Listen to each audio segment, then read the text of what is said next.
नमस्कार दोस्तों, स्वागत है एक और नई वीडियो में। मेरा नाम है प्रदीप, आप देख रहे हैं टेक्नोलॉजब।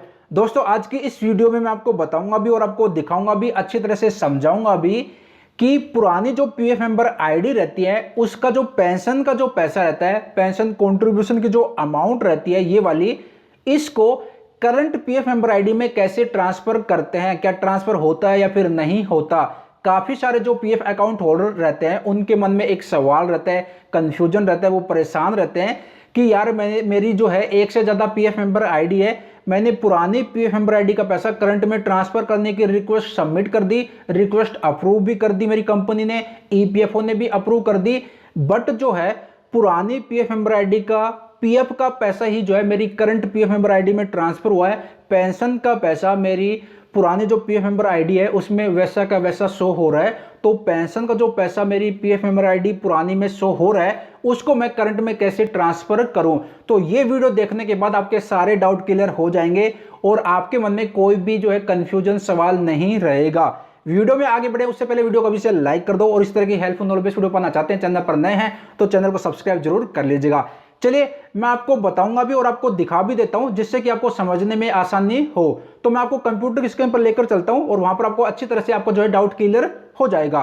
तो यहां पर मैं आ गया हूं अपने कंप्यूटर की स्क्रीन पर और यहां पर मैंने ईपीएफओ की ऑफिशियल वेबसाइट ओपन कर ली है और यहां पर एक ऑप्शन मिलता है ई पासबुक का, इस पर क्लिक करेंगे तो ईपीएफओ का जो पासबुक का पोर्टल है वो ओपन हो जाएगा। बाकी आप गूगल पर सर्च करेंगे तो आपको वहां पर भी लिंक मिल जाता है, बाकी इसका डायरेक्ट लिंक मैंने वीडियो के डिस्क्रिप्शन में दे दिया है। तो सबसे पहले मैं आपको दिखा देता हूं हमने भी ट्रांसफर किया था और पेंशन का पैसा ट्रांसफर हुआ या फिर नहीं हुआ। तो यहां पर मैं जो है 12 डिजिट का यूएन नंबर, पासवर्ड और यहां पर जो भी पूछ रहा है इसका जो भी क्वेश्चन का जो आंसर है वो दे के मैं लॉगिन कर लेता हूं और यहां पर सक्सेसफुली लॉगिन हो गया है। अब यहां पर देखिए सेलेक्ट मेंबर आईडी और यहां पर देख सकते हो इनकी 2 पीएफ मेंबर आईडी हैं और हमने पुरानी पीएफ मेंबर आईडी का पैसा करंट में ट्रांसफर करने की रिक्वेस्ट सबमिट करी और सक्सेसफुली ट्रांसफर भी हो गया। तो सबसे पहले जो पुरानी जो पीएफ मेंबर आईडी है उसमें मैं आपको दिखा देता हूं, यहां पर क्लिक करके और यहां पर ओल्ड पर क्लिक करता हूं तो यहां पर आपको देखने को मिल जाएगा टोटल ई बैलेंस यानी कि इंप्लॉय शेयर और यहां पर ईआर एम्प्लॉयर शेयर 0 और टोटल बैलेंस यहां पर 0 दिखा रहा है, यानी कि पीएफ का पैसा पूरा ट्रांसफर हो गया। बट यहां पर जब आप नीचे की तरफ आएंगे और यहां पर जब आप देखेंगे तो यहां पर पेंशन कंट्रीब्यूशन का ये जो पैसा है, पेंशन का जो पैसा है अभी भी यहां पर शो हो रहा है, ये ट्रांसफर नहीं हुआ। और यहां पर विड्रॉ के सेक्शन में जाएंगे तो यहां पर इंप्लॉय शेयर और एम्प्लॉयर शेयर यही अमाउंट आपको विड्रॉ होती हुई दिखेगी। पेंशन जो है कंट्रीब्यूशन यहां पर विड्रॉ का जो है कोई भी किसी भी तरीके का कोई भी जिक्र नहीं है। चलिए अब मैं आपको एक चीज और क्लियर कर देता हूं, यहां पर जो है दूसरी पीएफ मेंबर आईडी सेलेक्ट कर लेता हूं और यहां पर ऑल पर क्लिक करते हैं और यहां पर देख सकते हो पेंशन का पैसा इनका अभी इतना है, पुरानी में 81,000 रुपए के आसपास था, वो ट्रांसफर नहीं हुआ, पीएफ का पैसा ट्रांसफर हो गया। ठीक है, चलिए इसको मैं लॉग आउट कर देता हूं और एक और जो है एग्जाम्पल मैं आपको दिखा देता हूं। यहां पर 12 डिजिट का यूएन नंबर, पासवर्ड और जो कैप्चा कोड है यहाँ पे मेंशन करके मैं लॉगिन कर लेता हूं। सक्सेसफुली लॉगिन हो गया। सेलेक्ट मेंबर आईडी, यहां पर इनकी देख सकते हो टोटल यहां पर 5 पीएफ मेंबर आईडी हैं। इस पर क्लिक करते हैं, इस पर क्लिक करते हैं तो यहां पर देख सकते हो टोटल ई बैलेंस यहां पर 0 है, बट पेंशन का पैसा अभी भी यहां पर अवेलेबल है। दूसरी सेलेक्ट करते हैं, इस पर क्लिक करते हैं 000, पेंशन का पैसा अभी भी यहां पे शो हो रहा है। तीसरी सेलेक्ट कर लेते हैं, इस पर क्लिक करते हैं, यहां पे भी देख सकते हो 000 और यहां पर पेंशन का पैसा शो हो रहा है। मैं इसको सेलेक्ट कर लेता हूं और यहां पर व्यू क्लेम स्टेटस पर मैं क्लिक कर देता हूं। अब यहां पर फॉर्म 13 हो गया, ट्रांसफर जब हम रिक्वेस्ट सबमिट करते हैं तो फॉर्म 13 अप्लाई होता है। तो यहां पर एक चीज आप देखो, यहां पर क्या लिखा हुआ है, रिमार्क में देख सकते हो क्लेम स्टेटस सेटल्ड आ रहा है। रिमार्क में देखो your claim ID has been settled on, जो भी डेट रहती है यहां पर दे रखी है, amount and service transferred. Amount यानी कि पीएफ का पैसा, सर्विस ट्रांसफर यानी कि ईपीएस की सर्विस ट्रांसफर।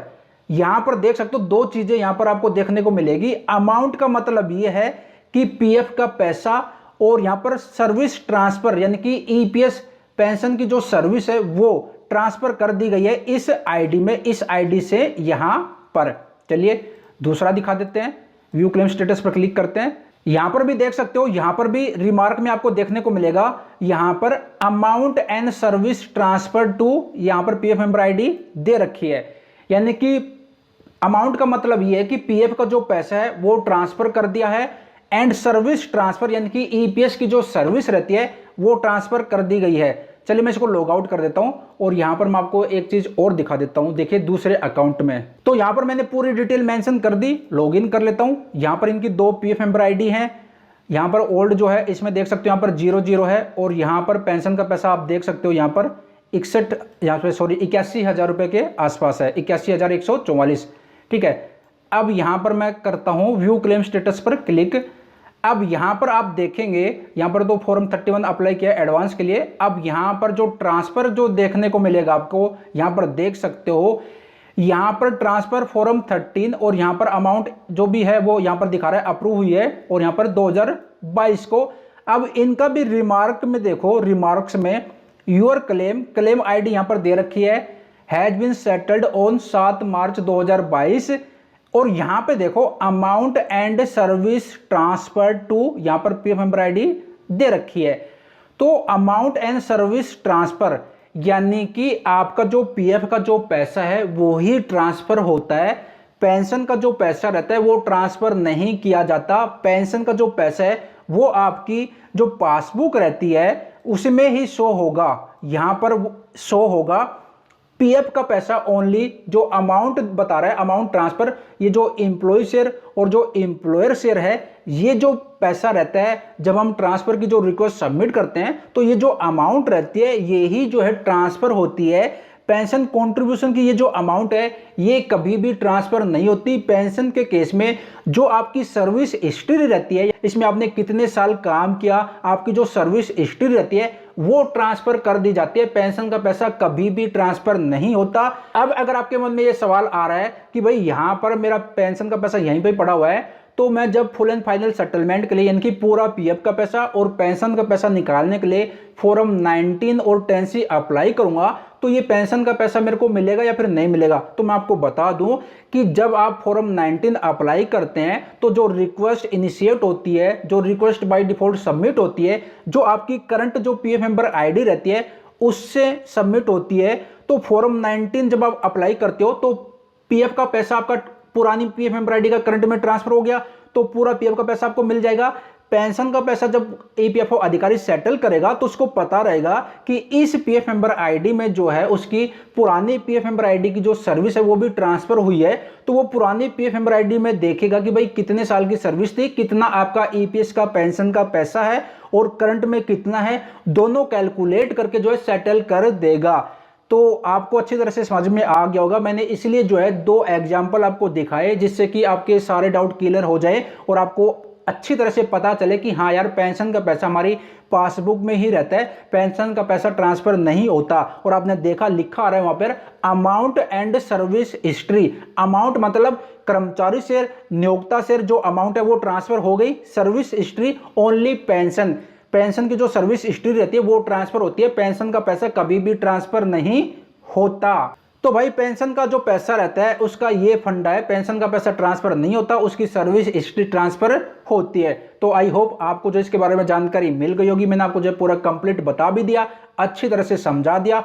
वीडियो पसंद आई, जानकारी पसंद आई तो वीडियो को लाइक करना, चैनल पर नए चैनल को सब्सक्राइब जरूर कर लीजिएगा। अगर आपके मन में भी कुछ इस तरह का डाउट था, सवाल था, आई होप आपका क्लियर हो गया होगा। बाकी अपनी राय, अपना फीडबैक कमेंट बॉक्स में कमेंट करके जरूर बताइएगा। मिलते हैं जल्द एक और नई जानकारी, एक और इन्फॉर्मेशन के साथ। अपने ख्याल रखिएगा, बाय बाय, टेक केयर।